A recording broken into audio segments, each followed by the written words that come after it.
Have you ever, just found yourself sitting at your desk, staring at a massive mountain of work and feeling this completely paralyzing sense of overwhelm? Oh, absolutely. It's the worst feeling. Right.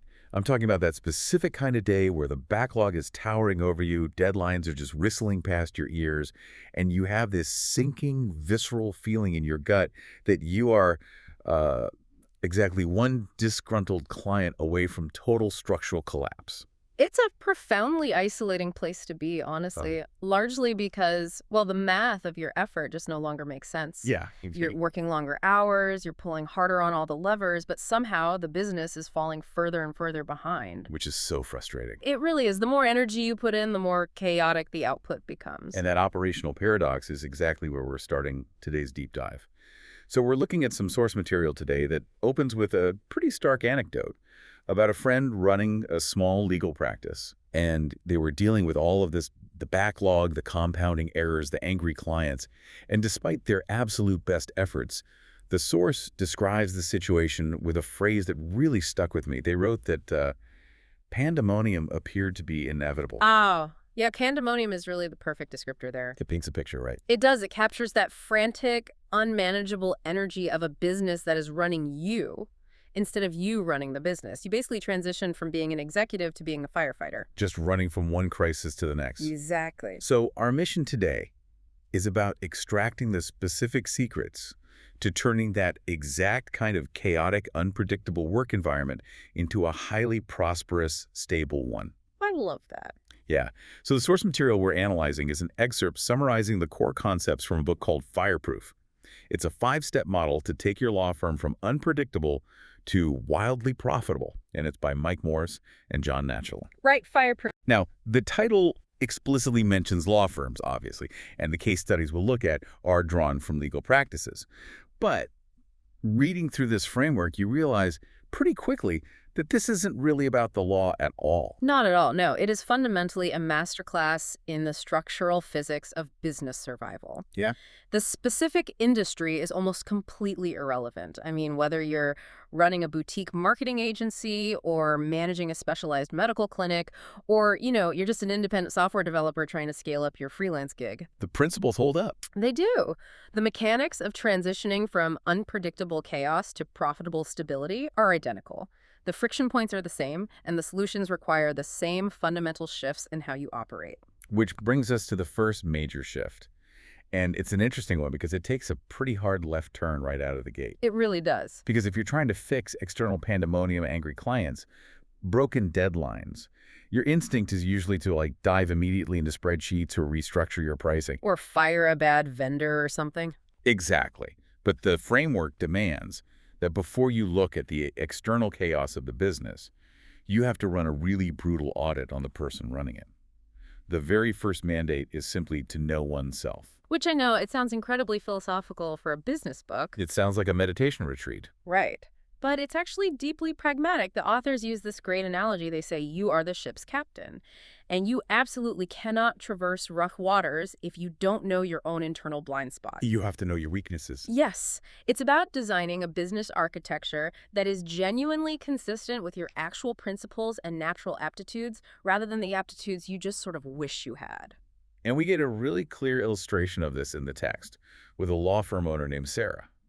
So Sarah does some rigorous introspection and realizes she genuinely thrives when she's out in front interacting with clients. She's great at the human element. Exactly. Yeah. She's exceptional at building rapport, understanding the nuances of their problems, guiding them through the complex legal stuff. Right. But when it comes to the granular financial specifics, the actual accounting and ledger management, she struggles. Yeah. It is demonstrably not her strong suit. And we have to look at the psychology of what usually happens in that scenario. Right. The typical ego-driven response for a founder is to view that lack of financial acumen as a personal failing that they just need to muscle through. They try to do it all. They force themselves to play the role of the financial wizard. And what happens? Late nights, massive cognitive drain, and eventually really expensive accounting errors. Okay, let's unpack this.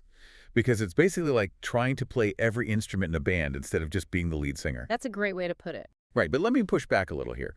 If you are in the middle of a business crisis where margins are razor thin, taking the time to meditate on your blind spots feels, I don't know, a bit soft or fluffy. Like, is introspection a bit too soft for a hard-hitting business strategy when you're just trying to make payroll? What's fascinating here is that self-awareness isn't soft at all. It is a hard metric for resource allocation. Really? Yeah. It directly impacts the bottom line because it addresses the concept of throughput. Think about it. A leader who lacks self-awareness will inevitably, just mathematically, become the primary bottleneck in their own company's production line. Oh, because they refuse to delegate the things they're bad at. Exactly. If Sarah insists on personally reconciling the firm's finances, and she operates at half the speed of a trained accountant, she is artificially choking her own revenue stream. That makes total sense. Introspection is simply the vital first step of auditing your company's most expensive, highest leverage asset. Which is the founder. Yes, the founder's cognitive bandwidth.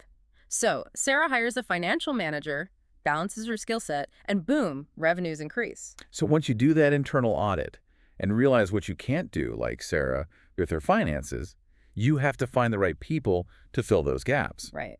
Which naturally leads to pillar 2, which is form a robust team. And the text makes a crucial distinction here about how we actually build that team. It brings in this analogy of a complex puzzle. I like that part. Yeah, it says every single employee has their own specific shape and color.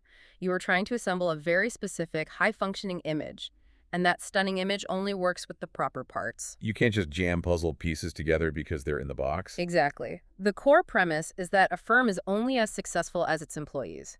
It is never just about finding someone with a high degree of technical talent. It's about aligning with the company's core values to really boost teamwork and morale. And we see how this plays out operationally with another anecdote in the source material.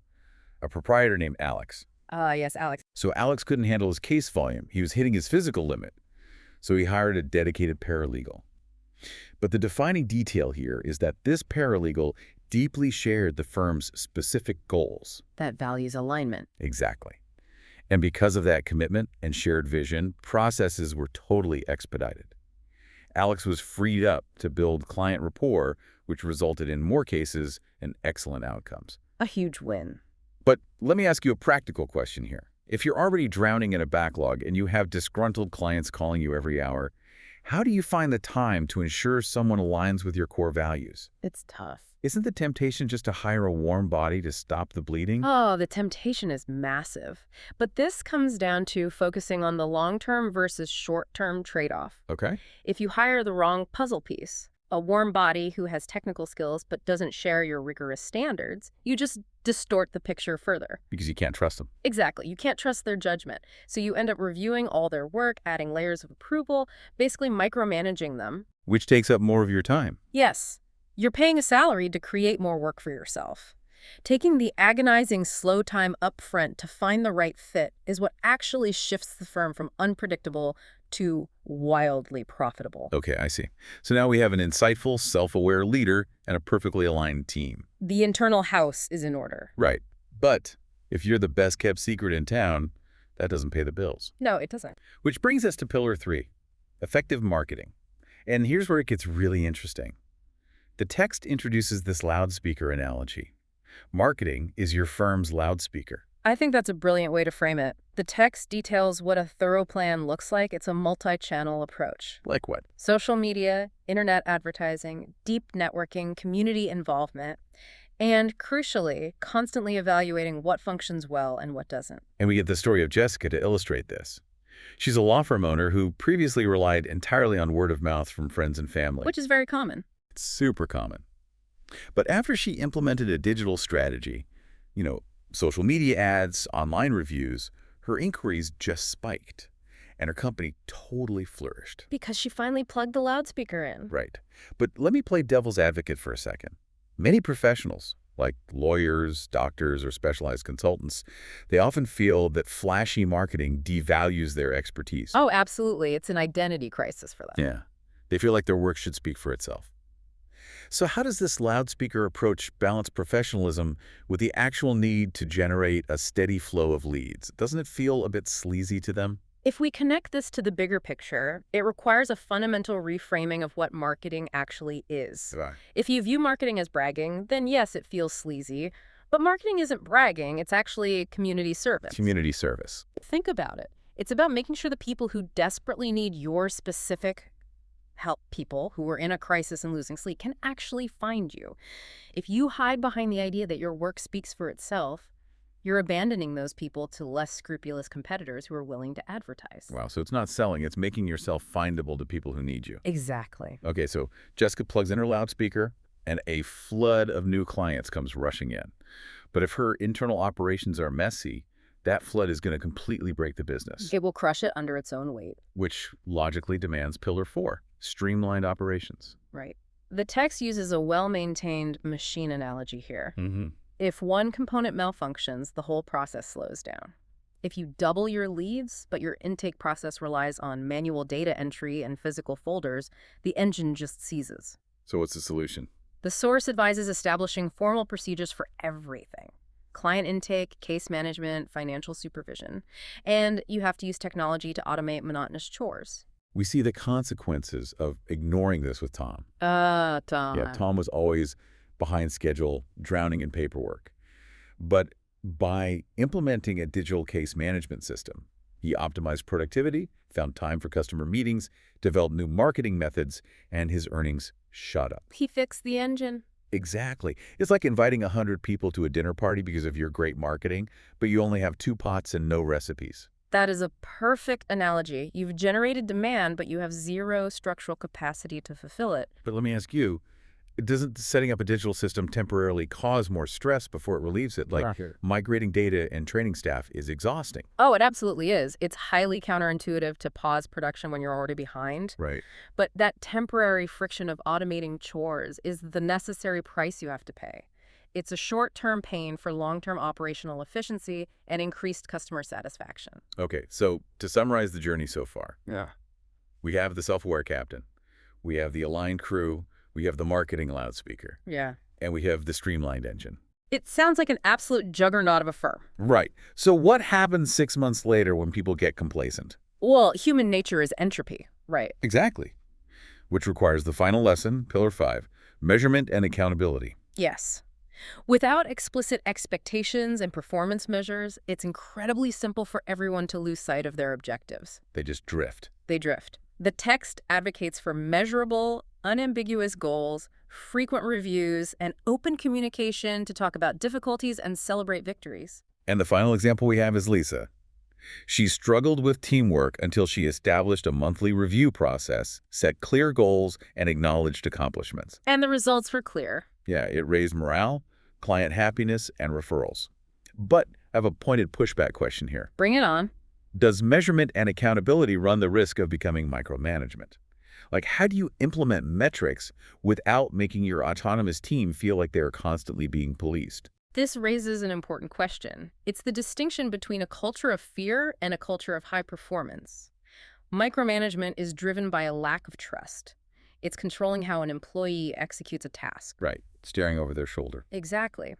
But true accountability, as described in the text, relies on open communication and celebrating victories. It's about shared goals. So they feel like they're in it together. Exactly. You're looking at a shared scoreboard together. It makes success feel more doable for everyone, rather than feeling like a top-down surveillance operation. So what does this all mean? Whether you are running a massive law firm, managing a small retail team, or just trying to organize your own freelance work, these 5 pillars, leader, team, marketing, operations, accountability, they are the exact blueprint for moving from unpredictable chaos to prosperous control. It's a phenomenal roadmap, but reading through all this, especially the intense focus on systematizing operations and using technology to automate monotonous chores, it leads me to a thought that extends beyond the text itself. Oh. Well, as we use more technology to perfectly streamline our operations, what happens to the human element? That's a great question. Could it be that in the fiercely efficient, automated business landscape of the future, a company's true competitive advantage might actually be its unscalable, inefficient human moments? Like what? Like the genuine empathy and that messy, real-world connection that a machine simply cannot replicate. As the mechanics of business become flawlessly automated, human connection becomes the ultimate differentiator. Wow. By perfectly automating the machine, you're engineering the space required to actually be more human. That is a profound reason to systematize a business. I highly invite you to mull that over until our next deep dive.